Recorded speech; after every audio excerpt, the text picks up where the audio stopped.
நீ அவர்களுக்கு பயப்பட வேண்டாம், உன்னை காக்கும்படி உன்னோடு இருக்கிறேன் என்று ஆண்டவர் சொல்லுகிறார்.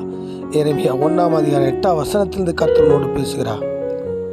அருமையான என் மகனே, என் மகளே, நீ பயந்து கொண்டிருக்கிறாயா? மற்ற மனிதர்களுக்கு பயந்து கொண்டிருக்கா? பெரு ஆபத்தை கொண்டு பயந்து கொண்டிருக்கிறாயா? சாத்தானை கொண்டு, மந்திரங்களை கண்டு பயந்து கொண்டிருக்கிறாயா? வியாதியை கண்டு பயந்து கொண்டிருக்கிறாயா? பணம் தேவையை வைத்து பயந்து கொண்டிருக்கிறாயா? வானத்தின் பூமிடத்தை சகலப்படுத்த உன்னோடு இருக்கிறா. எரேமியாவோட இருந்து அவனை ஆசீர்வதித்து அவன் தலை உயர்த்தினா. சமஸ்த ஜனங்களுக்கு அவன் ஆசுதமாக காணப்பட்டான்.